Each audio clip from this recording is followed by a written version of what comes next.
For some time now, we have been talking about spiritual bypass, which is using Dharma practice or other, I don't know, spiritual paths as an excuse for not dealing with the down to earth problems of our life.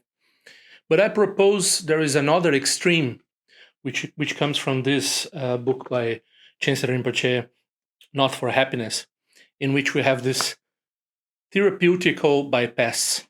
Okay, so I will analyze this other extreme we can face when practicing the Dharma.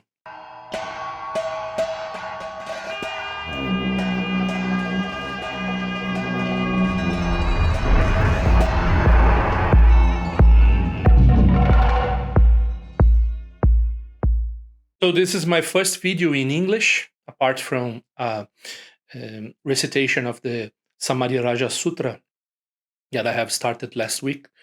I have a channel in Brazilian Portuguese, which has around 450 videos all about mostly Tibetan Buddhism. So many people ask me if I could like maybe do translations or put subtitles in those videos, and the fact is maybe it is easier for me to just do, also because the content is not very similar if you're talking about an Anglophile audience, an audience in Brazilian Portuguese or Portuguese in general, since some people from Portugal also watch it. So it's different because in English there's so many published materials about Dharma, particularly Tibetan Buddhism, perhaps exponentially tenfold, 20-fold, many times more than in Portuguese. The fact is that people who are interested in Dharma in Portuguese language, they are mostly less informed than people who perhaps speak English. Of course, we have uninformed people in all places, but if you want to be informed in English, at least and by reading, you can do that. And also, you have more the visits of more Tibetan teachers and for a longer time.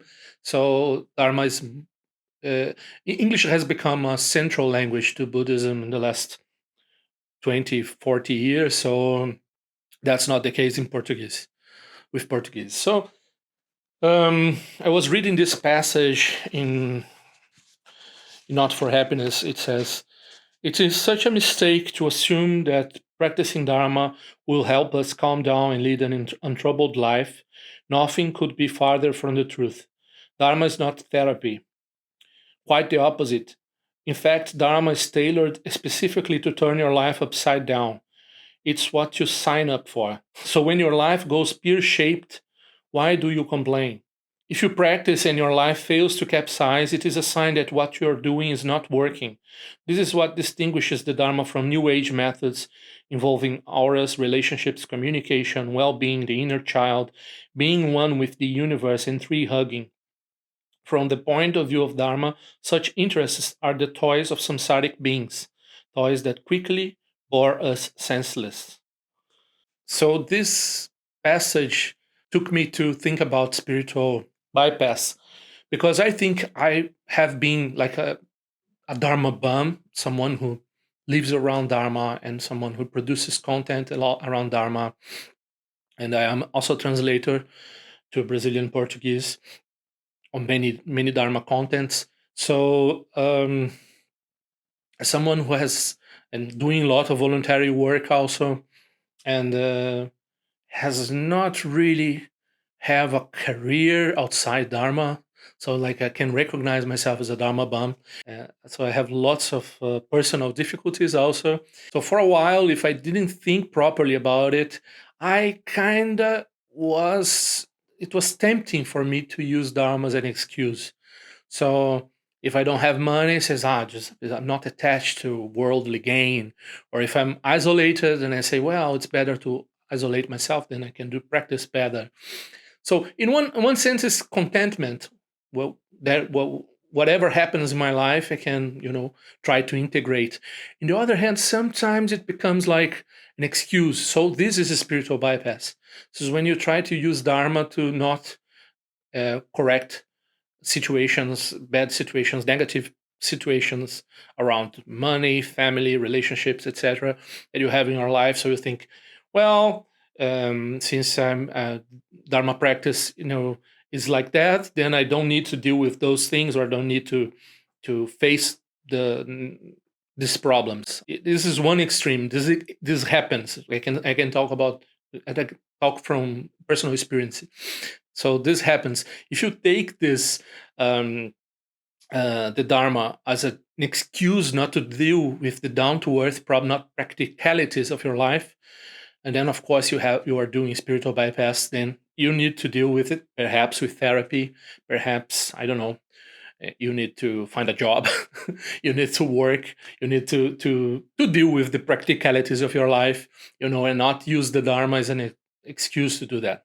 On the other hand, much less talked about is this the opposite situation, where you want your life to be well rounded enough so that it will perhaps allow you to practice Dharma. So you think, well, I have family, I have bills to pay, etc. So I can't do say a 3-year retreat now because I have all these obstacles. And when I'll retire, when when I'm in my golden years, then I will have time to practice the Dharma. And this, of course, is not reflecting properly on impermanence. And of course, there's all sorts of situations that impede one to, for good and bad reasons, that impede one to practice Dharma very committedly, in a very committed way. But if you are trying, to have your situation to be totally or mostly comfortable, so then you can do practice when you have money, when you have time, when you have all the conditions ready for it, you will never practice the Dharma.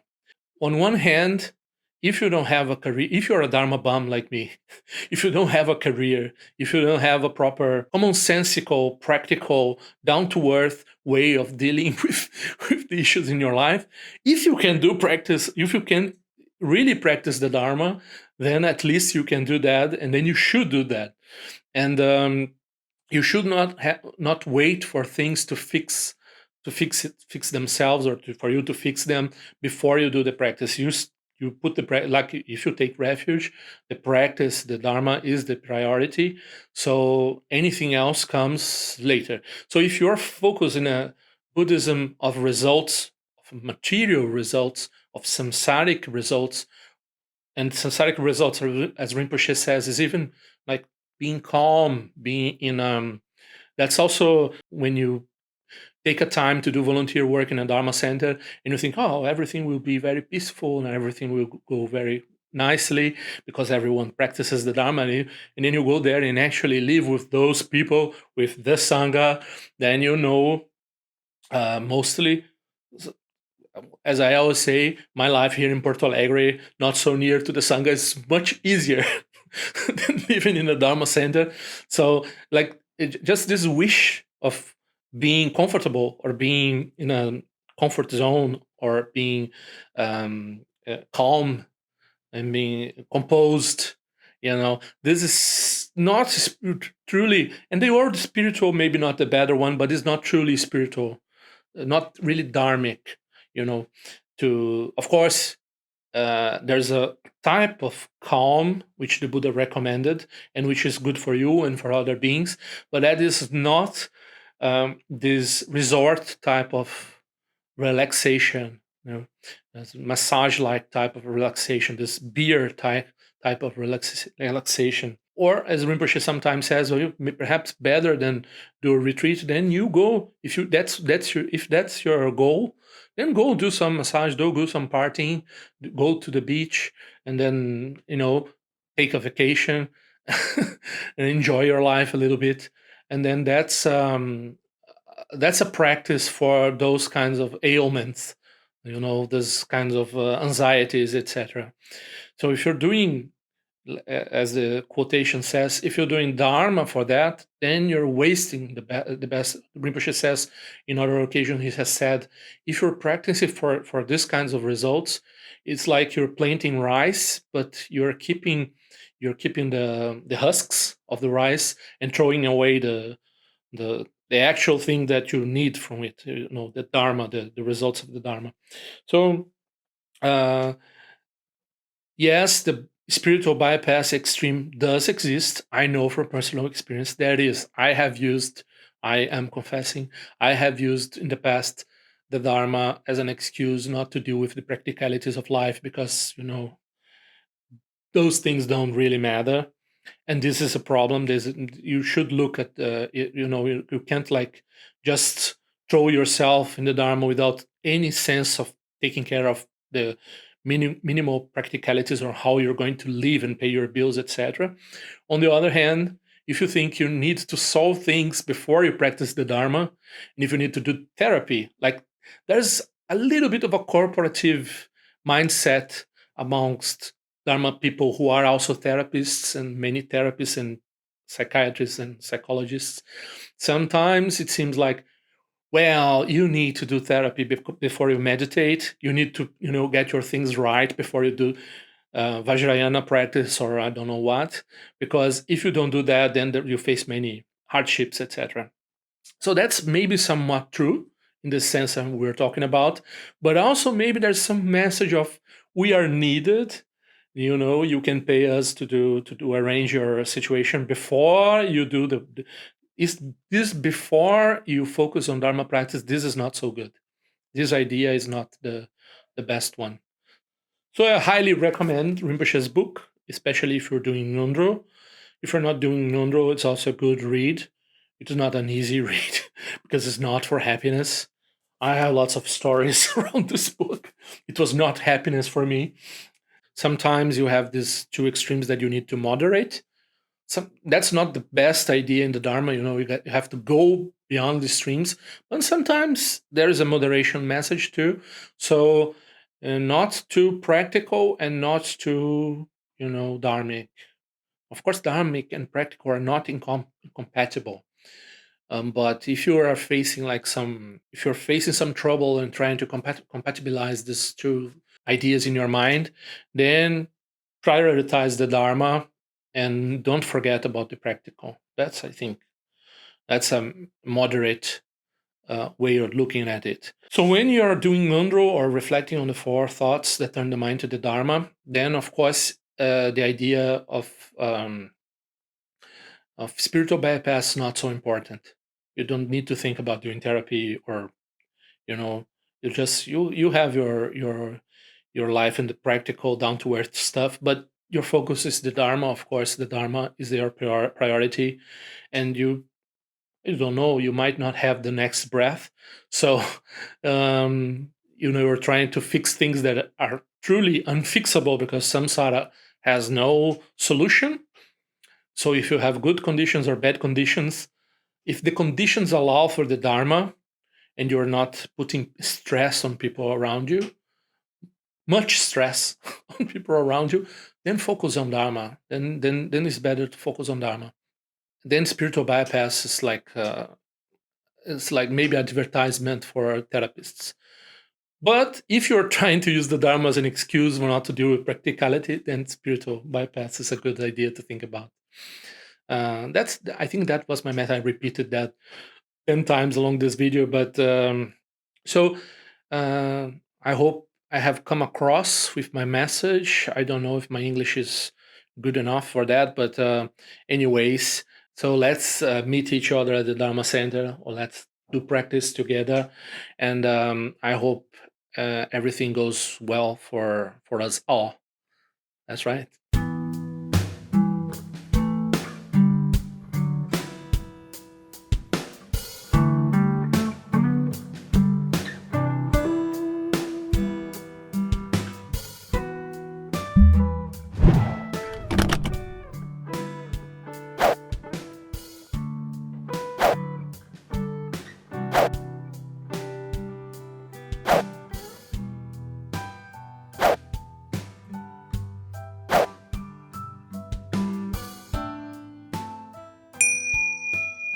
Throughout my many lives and until this moment, whatever virtue I have accomplished, including the merit generated by this practice and all that I will ever attain, this I offer for the welfare of sentient beings. May sickness, war, famine, and suffering be decreased for every being, while their wisdom and compassion increase in this and every future life. May I clearly perceive all experiences to be as insubstantial as the dream fabric of the night, and instantly awaken to perceive the pure wisdom display in the arising of every phenomenon. May I quickly attain enlightenment in order to work ceaselessly for the liberation of all sentient beings. Correlawe corriging consumando o malu de guana cherazima tendia sovesa pecaja do tendio chi on so chi jame jabene jara sawa kunja tu zio zeta e ba mejuno tu tu pemoni choki sa soda tu tendio chi jime konye pe masamba sa sona ne se no ba e garjuma shuku tu pe koko se te shinde sinta shin sho jime tu shutu panangi wan choto kondo pateno boyen ngen ko pamalo la sane lundu leta tu tendio chi peme jason peme rizo je peme tan la jinko se suban peme chi drama rizo jindo ni peme lunje do jo chi panan jungwa na chimbo da ba yore ne ba dan de bazin be jabo nan ko se jase nenjo chi do so sanje goro rinpoche quando condado poi chumbo já perce constato da posso so adap so chi lab so chi non so be che shuwa dan san palon je do pa jen lo mo do gro benzi hom mo do gro benzi hom do gro benzi hom ken lo so son lo je zalin sa son ja ba pedro je so nan wala me do sungele sho